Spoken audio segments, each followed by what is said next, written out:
Hello friends, কেমন আছেন সবাই? ডিজাভ স্কুলের আজকের ক্লাসে সবাইকে স্বাগত জানাচ্ছি।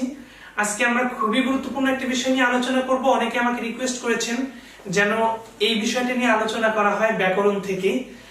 আজকে বিষয়টি অনেক জটিল একটা বিষয় এবং অনেক বড় একটা বিষয়। আমি তাই আপনাদের রিকোয়েস্ট করব, আপনারা যারা বিষয়টি বুঝতে চান বা এই ক্লাসটি যদি ভালোভাবে জানতে বা বুঝতে চান, তাহলে অবশ্যই ভিডিওটি না কেটে পুরোটা দেখবেন, কারণ কোথাও স্কিপ হয়ে গেলে আপনারা কিন্তু যে 6টি কারক রয়েছে এটা বুঝতে পারবেন না। আর আরেকটা কথা না বললেই নয়, সেটা হচ্ছে যে আজকের এই ক্লাসটি আমি এত সহজভাবে বোঝানোর চেষ্টা করব যে এই ক্লাসটি যদি কেউ না বোঝেন তাহলে তারা কখনোই কারক ও বিভক্তি বুঝতে পারবেন না। সুতরাং কথা না বাড়িয়ে চলুন শুরু করা যাক। আমরা শুরুতেই শিখব বিভক্তি সম্পর্কে। বিভক্তি সম্পর্কে আসলে জানার মতো কিছুই নেই, এটি একটি মুখস্থ করার বিষয়। শুধুমাত্র আমাদেরকে জানতে হবে বিভক্তি কি। বিভক্তি হচ্ছে বাক্যে যে পদগুলো রয়েছে সেই পদগুলোর মধ্যে সম্পর্ক স্থাপনের জন্য শব্দের শেষে যে অতিরিক্ত বর্ণগুলো ব্যবহার করা হয় সেগুলোই হচ্ছে বিভক্তি। আমি ছোট একটা উদাহরণ দেই। রহিমের ভাই করিম, এখানে রহিমের শেষে যে এর ব্যবহার করা হয়েছে, অর্থাৎ রহিমের সাথে করিমের সম্পর্কটা বোঝানোর জন্য এর ব্যবহার করা হয়েছে, এটি হচ্ছে একটি বিভক্তি। যদি বলা হতো রহিম ভাই করিম, এক্ষেত্রে কি রহিমের সাথে করিমের সম্পর্ক বোঝানো যেত? অবশ্যই না। সর্বমোট 7 প্রকার বিভক্তি রয়েছে: প্রথমা, দ্বিতীয়া, তৃতীয়া, চতুর্থী, পঞ্চমী, ষষ্ঠী এবং সপ্তমী। এই বিভক্তিগুলো আমাদেরকে মুখস্থ করতে হবে, এটার কোনো অপশন নেই। আমাদেরকে মুখস্থ করতেই হবে। সুতরাং আমরা দেখে নিই। প্রথমা বিভক্তিতে রয়েছে অ এবং শূন্য, দ্বিতীয়াতে রয়েছে কে রে, তৃতীয়াতে রয়েছে দ্বারা দিয়া কর্তৃক, চতুর্থীতে রয়েছে কে এবং রে, পঞ্চমীতে রয়েছে হতে থেকে চে অথবা হইতে থেকে চে, ষষ্ঠীতে রয়েছে র এবং এর, সপ্তমীতে রয়েছে এ অন্তস্তীয় আর তে। এই হচ্ছে আমাদের 7টি বিভক্তি। শুরুতে আমরা বিভক্তিটা জেনে নিলাম। এবারে আমরা কারকে যে 6টি কারক রয়েছে আমাদের সেগুলো পর্যায়ক্রমে জানবো এবং প্রতিটি কারকে আমরা বিভক্তিগুলোর ব্যবহার দেখিয়ে দিব। তো চলুন এবারে আমরা চলে যাই কারকে। শুরুতেই আমরা জানবো কর্তৃকারক সম্পর্কে। কর্তৃকারক কি? কর্তৃকারক হচ্ছে কর্তা, এক কথায় শেষ। বাক্যে যে কর্তা থাকে সেটি কর্তৃকারক। এখন কর্তা আসলে কি? যে কাজ সম্পাদন করে, অর্থাৎ যে কাজ করে সেটি হচ্ছে কর্তা বা কর্তৃকারক। আমরা যদি একটা ছোট উদাহরণ দেখি, মিথিলা স্কুলে যায়। মিথিলা স্কুলে যায়, এখানে স্কুলে কে যাচ্ছে? কাজটা কে করছে? মিথিলা। সুতরাং এখানে মিথিলা হচ্ছে কর্তৃকারক। খুবই সহজ, আপনারা বুঝতে পারলেন। তারপর পাগলে কিনা বলে, কে বলছে? পাগলে বলছে, কাজটা তো পাগল করছে, এই কারণে পাগলে হচ্ছে কর্তৃকারক। এখন আমরা যদি আমাদের চেনার উপায় বলি যে কর্তৃকারক আসলে চিনবো কিভাবে, আমরা বাক্যে যে ক্রিয়াপদ রয়েছে সেটাকে যদি আমরা কে বা কারা দ্বারা প্রশ্ন করি তাহলে যে উত্তরটা পাবো সেটি হচ্ছে কর্তৃকারক। অর্থাৎ আমরা যদি এখানে প্রশ্ন করি কে স্কুলে যায়? মিথিলা স্কুলে যায়। এখন আমরা চলে যাচ্ছি আমাদের বিভক্তিতে। এখানে মিথিলা কোন বিভক্তি? মিথিলার শেষে বাড়তি কোনো বর্ণ নেই, এটা একটা নাম, এখানে অতিরিক্ত কোনো বর্ণ নেই, এই কারণে মিথিলা হচ্ছে প্রথমা, বা প্রথমাকে আরেকটা বলা যায়, প্রথমাকে বলা হয়ে থাকে শূন্য বিভক্তি। তো এটা প্রথমা বা শূন্য বিভক্তি। এখন পাগলে কিনা বলে। পাগলে, পাগলে অর্থাৎ পাগল যোগ এ, পাগলে আমরা জানি এ থাকলে হয় সপ্তমী বিভক্তি, তাহলে এখানে পাগলে হচ্ছে কর্তৃকারকে সপ্তমী বিভক্তি।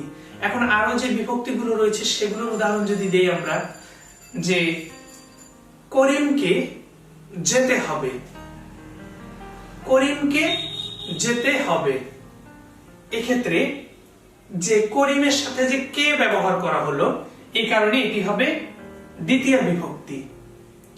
আবার যদি বলা হয় আমার যাওয়া উচিত, এক্ষেত্রে আমার সাথে যে র ব্যবহার করা হলো এটি হচ্ছে ষষ্ঠী বিভক্তি।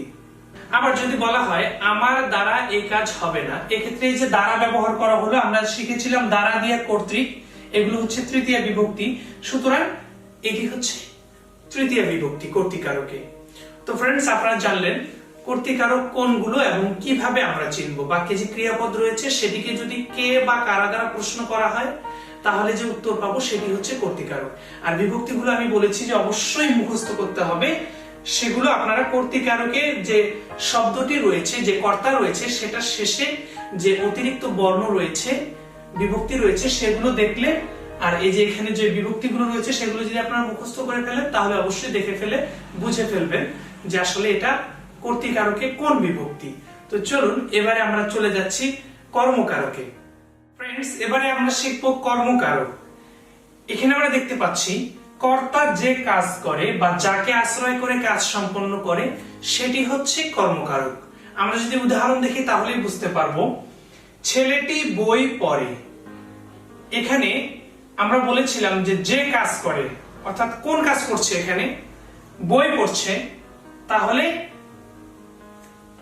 বই এটি হচ্ছে কর্মকারক। আমরা বলেছিলাম যাকে আশ্রয় করে, ছেলেটি বই পড়ে, এখানে বইকে আশ্রয় করে তার কাজটি হচ্ছে, সুতরাং এখানে বই হচ্ছে কর্মকারক।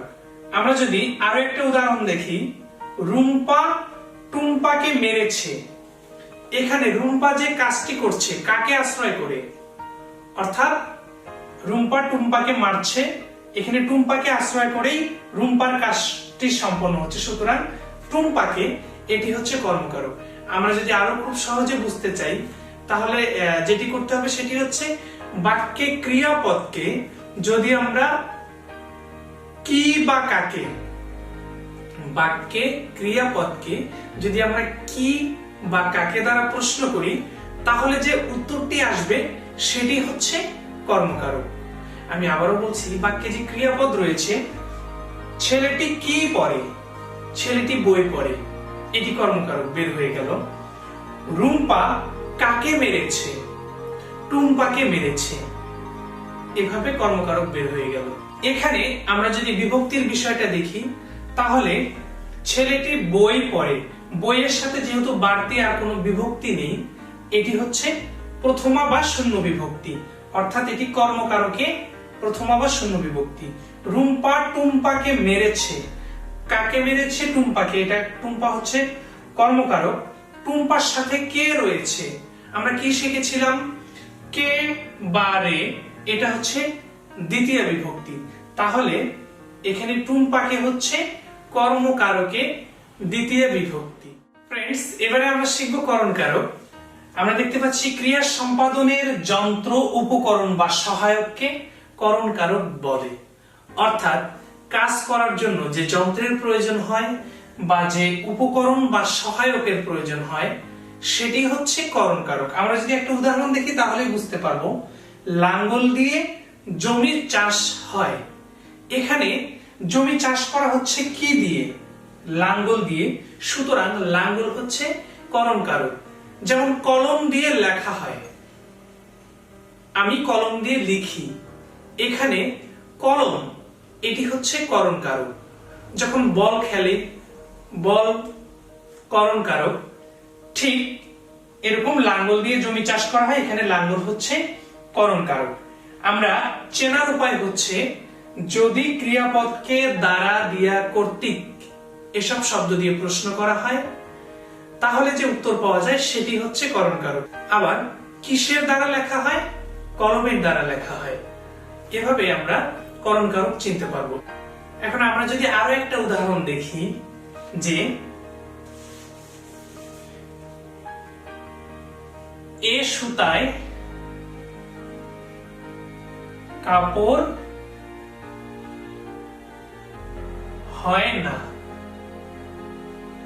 এখানে এ সুতায় কাপড় হয় না, কি দিয়ে কাপড় হচ্ছে না এখানে? সুতা দিয়ে, অর্থাৎ এই সুতা দিয়ে, যেহেতু আমরা শিখেছিলাম দ্বারা দিয়ে কর্তৃক প্রশ্ন করলে যে উত্তর পাওয়া যায় সেটি হচ্ছে করণ কারক। এখানে যেহেতু সুতা দিয়ে কাপড় হচ্ছে না, এখানে সুতায় হচ্ছে করণ কারক। তাহলে সুতায় কোন বিভক্তি হচ্ছে, করণ কারকে কোন বিভক্তি হচ্ছে? সুতা সাথে একটা অন্তস্থ অ যোগ হচ্ছে। এই কারণে আমরা শিখেছিলাম সপ্তমী বিভক্তিতে এ অন্তস্থীয় তে হচ্ছে সপ্তমী বিভক্তি। তাহলে এ সুতায় হচ্ছে করণ কারকে, করণে সপ্তমী বিভক্তি। তো ফ্রেন্ডস, আজকে আমরা ব্যাকরণ থেকে বিভক্তি এবং কারক সম্পর্কে জানলাম। তার মধ্যে আমরা কারকের 3টি কারক জানলাম: কর্তৃকারক, কর্মকারক এবং করণ কারক। যেহেতু ভিডিওতে অনেক লম্বা ক্লাস হলে সেগুলো দেখতে বিরক্তি চলে আসে, সুতরাং আমরা আগামী ক্লাসে বাকি যে 3টি কারক রয়েছে সেগুলো নিয়ে আলোচনা করব। আগামী ক্লাসে আমরা শিখব সম্প্রদান কারক, অপাদান কারক এবং অধিকরণ কারক। তো আশা করছি সেই ক্লাসটা অবশ্যই দেখবেন। আর আপনাদের যদি কোনো মতামত থেকে থাকে বা কোনো প্রশ্ন থেকে থাকে তাহলে অবশ্যই কমেন্টস এর মাধ্যমে জানাবেন। আমরা পরবর্তী ক্লাসে সেগুলো সলভ করার চেষ্টা করব।